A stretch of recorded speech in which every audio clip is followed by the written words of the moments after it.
नमस्कार दोस्तों। मैं एक फिल्म देख रहा था नसीरुद्दीन शाह की। उस फिल्म में नसीरुद्दीन शाह लोगों से कहते हैं कि तुम्हारी गुलामी की आदत नहीं जाएगी, तुम्हारी एक कायरता की आदत नहीं जाएगी और तुम इसी तरीके से मरते रहो, क्योंकि तुम सच के साथ खड़े नहीं हो सकते हो। तुम हर तमाशा होते हुए देखते रहोगे, तुम ये तमाम घटनाएं होते हुए देखते रहोगे और तालियां पीटते रहोगे। आज कमोबेश मुझे यही याद आता है कि तमाम घटनाएं होती, तमाम चीजें होती है और हमारे देश की जनता सिर्फ तालियां पीटती रह जाती। वो जवाब नहीं दे पाती, वो कुछ कह नहीं पाती, या कहने का, जवाब देने का साहस नहीं बचा है।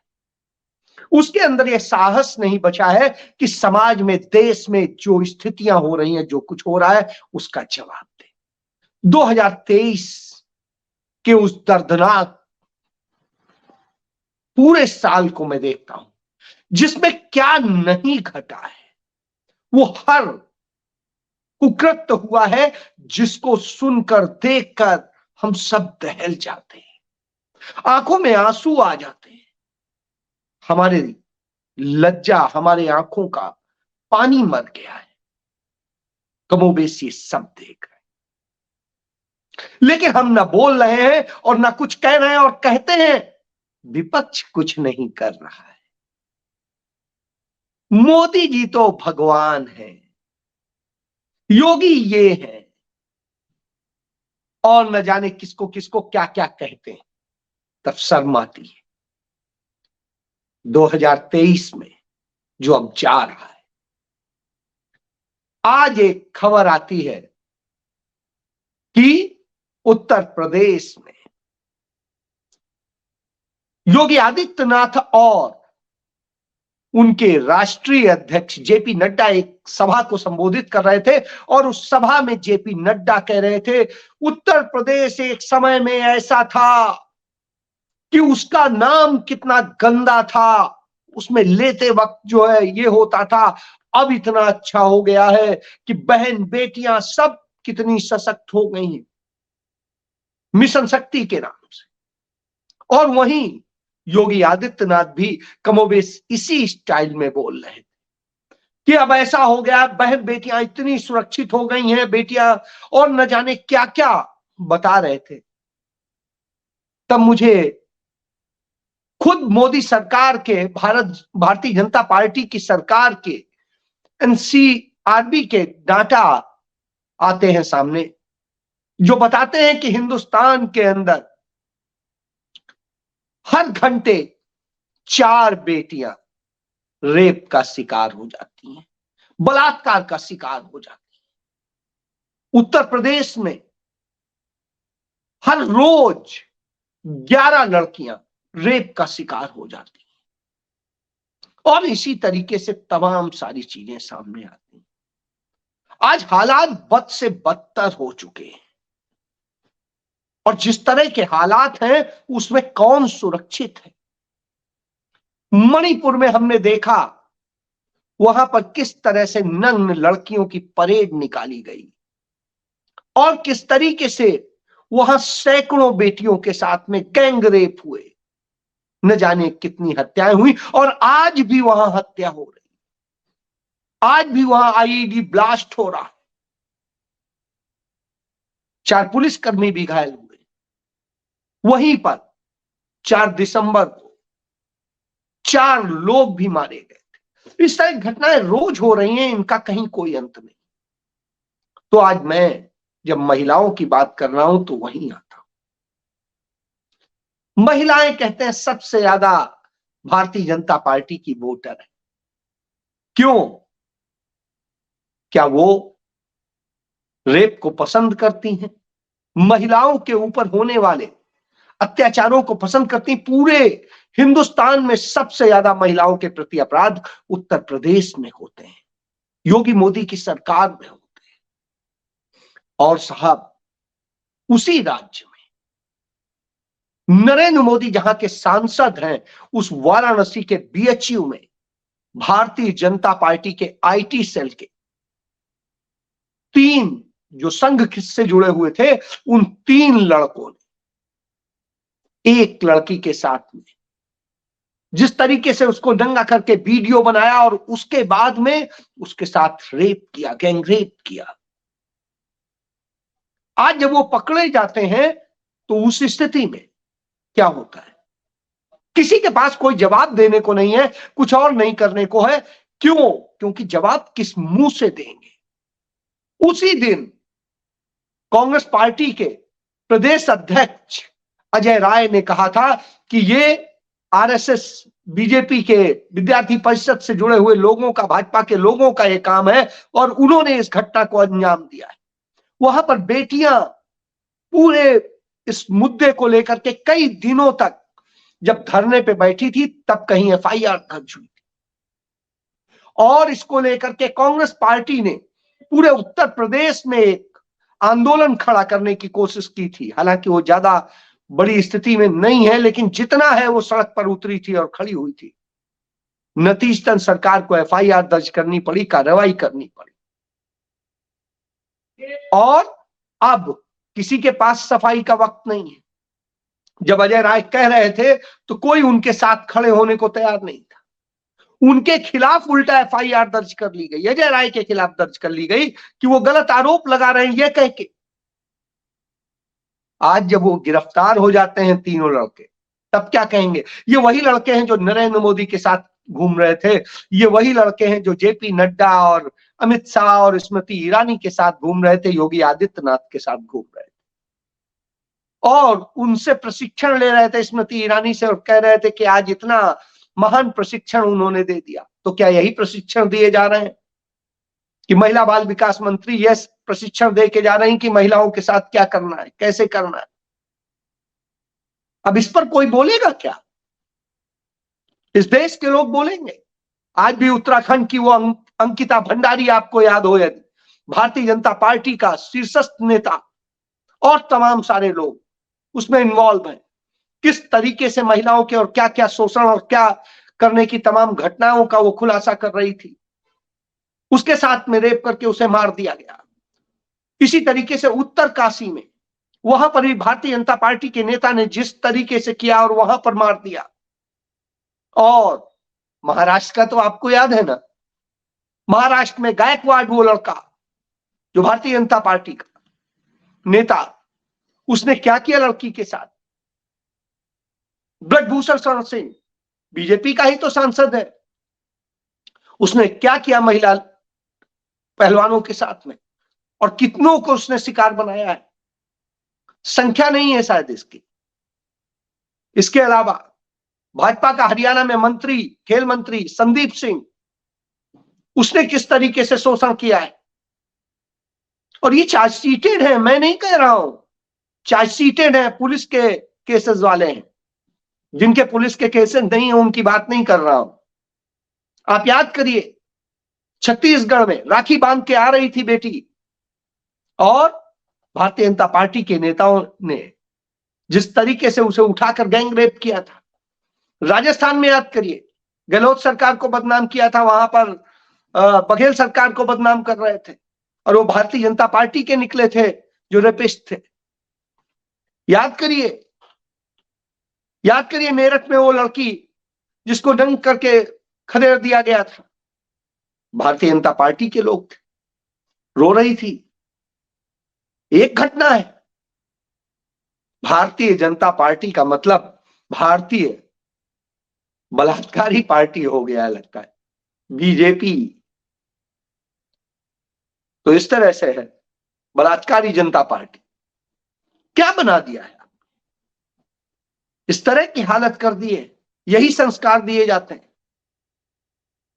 तो आज जितने रेप हो रहे हैं देश में, उनमें बहुतायत में मुल्जिम जो पाए जा रहे हैं वो भारतीय जनता पार्टी के पाए जा रहे हैं। आज भी सेंगर को बचाने के लिए कैसे कैसे षड्यंत्र रचे गए, किस तरीके से चिन्मयानंद को बचाने के लिए षड्यंत्र रचे गए, किस तरीके से बाकी लोगों को बचाने के षड्यंत्र रचे जाते हैं, लगातार हो रहा है। और सारे बलात्कारी भाजपाई ही क्यों निकलते हैं?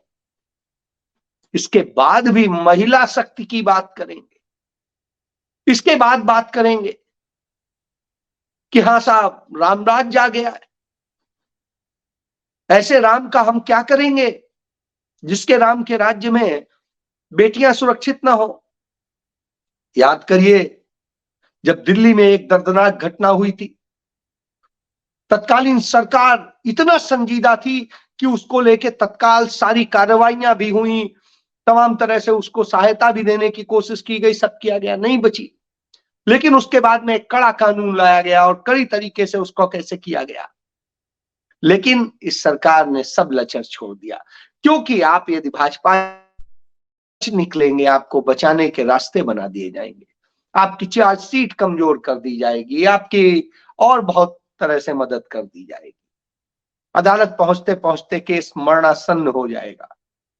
यह संस्कृति आई और उसके बाद हम ताली बजाएंगे।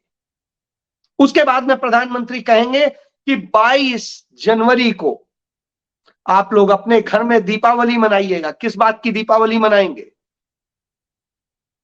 कि हमारे देश में महिलाओं, बेटियों और सबके साथ में इस तरह की घटनाएं होती रही हैं, ये हमारे लिए सुखद है। हम तो दीपावली नहीं मनाते। दीपावली किस बात की मनाएं? एक जिस तरीके की स्थितियां हैं उनको देख करके केशव महाराज जी कहते हैं कि 23 दिसंबर 1949 को जो रामलला रख दिए गए, तथाकथित राम चबूतरा कहिए या बाबरी मस्जिद के एक हिस्से में, क्या हम उनका मनाएं कि हाँ उनकी प्रतिमा स्थापित हो रही है? किस चीज की है? कौन सी प्रतिमा, कौन सा विग्रह, कौन सा क्या कोई प्राचीन विग्रह है? तो खुद में अपने आप में सवाल है, किस प्रतिमा का क्या मायने है? ऐसे तो प्रतिमा कहीं भी गढ़ दो, क्या फर्क पड़ता है? और दीपावली मना लो।